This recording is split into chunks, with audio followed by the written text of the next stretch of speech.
Hello, seedlings of flight. Welcome back to Black, Gray, and White. I'm Bailey. I'm Sandy. And today, we're going to be talking about Hooponopono. Say that again one time. Hooponopono. Look at that. All right, Ma, you because take that's it away. a household word. Yeah, household name. You'll hear this pretty often around your. Well, if you are from Hawaii, it probably is something to talk about around your dinner table.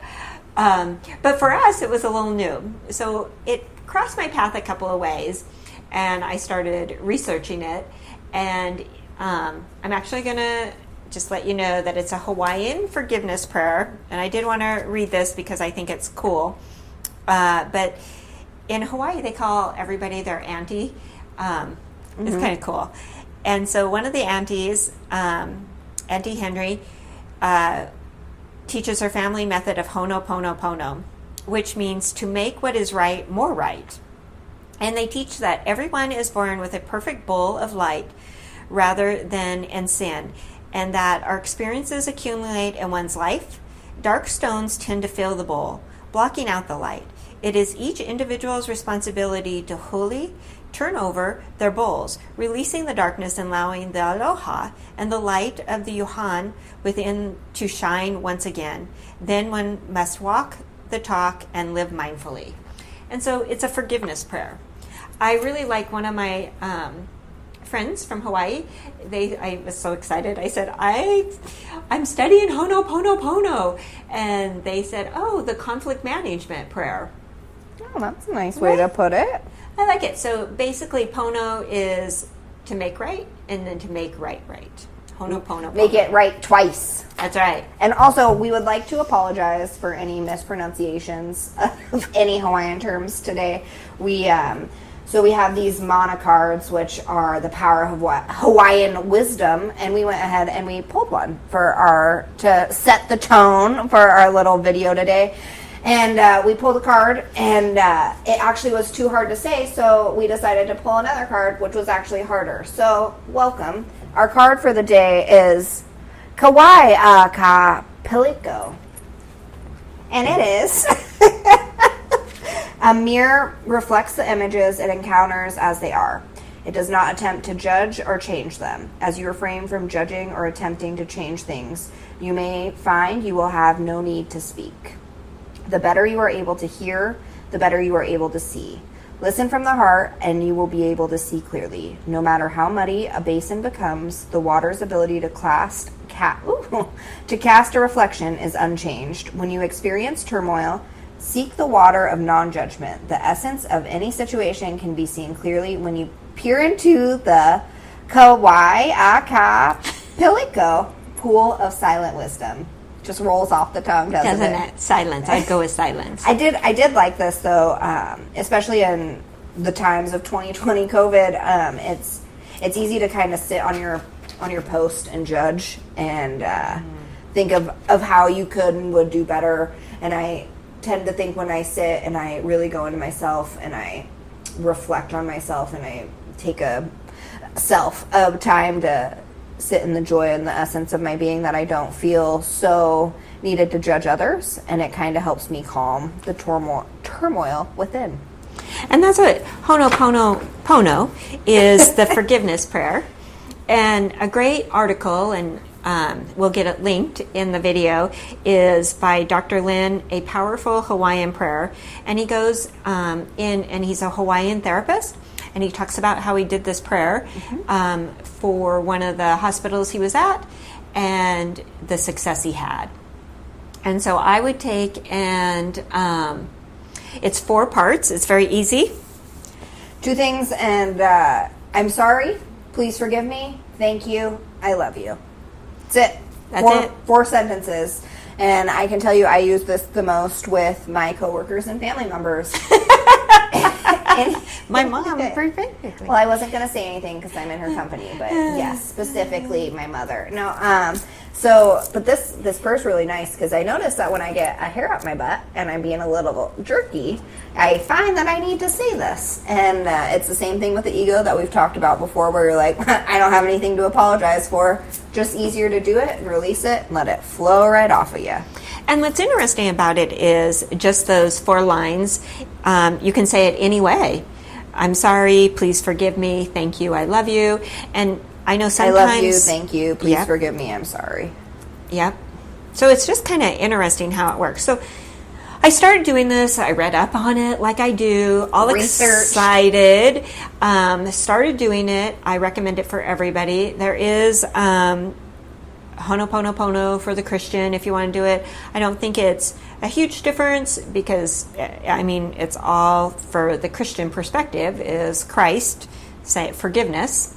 And so when you learn to forgive others, I really think this prayer probably has brought me in my Christian faith to be the loving person that you're supposed to be. And after doing the Hooponopono for a couple of months, I was like, ooh, this is like one of the best techniques to live in love and kindness. And not carry burdens, right? Like, so usually you get mad at somebody, you move on, and you keep that chink in your armor. And I find that when I do this, my armor is chinkless. free of chinks. One thing I really liked in that passage you read, though, speaking to like your Christianity, is they talk about your bowl of your soul bowl with. I did think that was pretty good. Thank you. Soul bowl. My soul bowl. Pending. So you got your soul bowl, and but they talk about how many soul bowls does it take to have a soul bowl? I think just if one. If you had a woodchuck, would you? I think it's just a soul bowl per person. So you have it. And, a soul bowl. Yeah. I'm so funny. So you have your soul bowl, and it talks about how it's pure light, and everybody's born that way, and everybody does that. So usually when somebody's being a real jerk to me, I try to think of them as a member of the light and who they are, and that these are just their experiences that are making them act out like this. So I think it's a good reminder in the same way, right, that you believe that every person is a child of God, born in God's likeness, right? So you love them like that, not like the person that they're behaving. Exactly, right? It's forgiveness, right? And walking WWJD, it's like walking as Christ did. And I can tell you, after doing the Hooponopono, I get all excited because I'm like, Christ had it right, dealing in love and kindness, and it's really freeing. It is. You don't carry anything, right? It's kind of a power to forgive. It is. Now, that being said, today was a good day, so check in tomorrow. We'll see how this little Hooponopono is doing then. Yeah. So you found it. So you said let's go to a Hooponopono class, and that's how I learned about it. Was that the thing? So you had known about it for a couple of years before that? I would say probably a couple of months, and then I researched online. And do we want to go on this or no? So it's a 3-part series today. This is part 1, Hooponopono. Part 2 is Sacred Lomi, and part 3 is our experience, which is pretty great. So you'll want to check in on that. But did you use? Because I see this is the shortened prayer, and then they have like longer versions of the prayer. What do you find yourself? What do you use?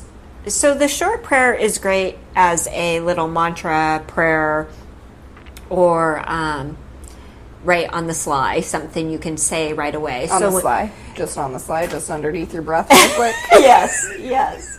Instead of saying something else. I feel like you should have meant fly, but we could just go with it. Okay. Is that where I messed up? I feel it is, but that's all right. I'm sorry. Please forgive me. Thank you. I love you.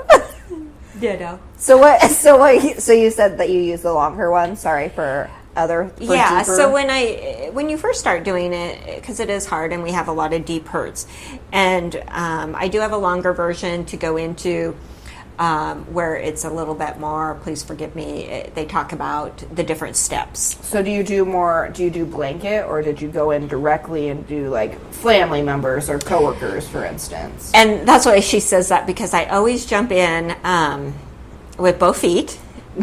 feet first, just all the way in. Did you see that little meme where it says, how deep is the mud? And it's got the two puppies, and one's got the short puppies up to its neck and the other puppies up to its knees.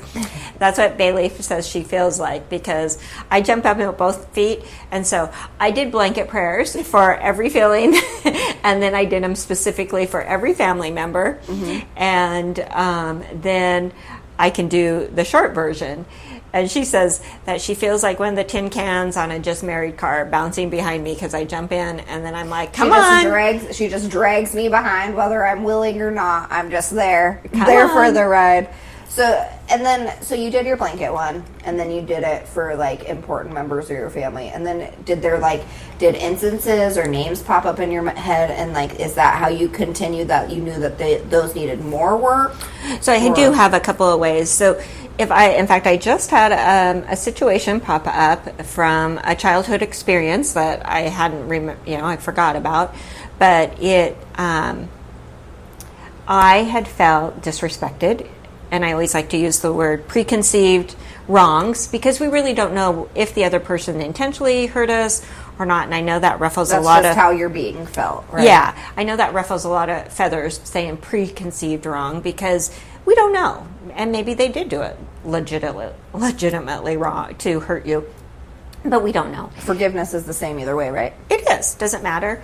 So I went through and did the long version for that memory, and then as the memories keep popping up, I do the short version. And so it's more like upkeep is the short version. Kind of a deep clean with the big version. Short upkeep, and then does that link? That's how I would do that with my soul bowl. I would clean my soul, blow it out, and then just I know. A little blowing the dust out is, I'm sorry, please forgive me, thank you, I love you. And the dumping. And the dumping and the wiping with little 409 is the deep cleaning. Is that how you maintain your soul bowl? That's how I maintain. Soul bowl maintenance. So on that link that we're going to post below, does it have the short version and the long version on it? No, the story by Dr. Lin, the Hawaiian therapist, tells you how it worked for him, which I think was a powerful experience, and I don't want to summarize it because I think I'll jack it up. Spoiler alert. I don't want to spoil it. It's pretty impactful. So I will post that, and then I'll post the longer one too. Yeah, Aunty Morrnah, right? Everybody's called Aunty. So that, I mean, that was really good. I think that I use it more in my life for upkeep when I'm frustrated at the dishes. You know what I mean? Like, or something happens. I do more of the short one. I have a short attention span, so I don't do long things very well. So that's right. That's my Everybody life. has their technique. And I guess let us know if you've heard of Hooponopono before. If our pronunciation is totally wrong, which it is, please correct me and let me know how to do it. I should have done the little YouTube before we started. What else? What is their take home for this? What do you want them to do? Learn? Know? See? It's wonderful. Check out the article and let us know your thoughts and opinions. Scroll down to the bottom. Leave your comments. Email us at blackgrayandwhite1@gmail.com. Thank you so much, guys. Sending love and light. Bye. Bye.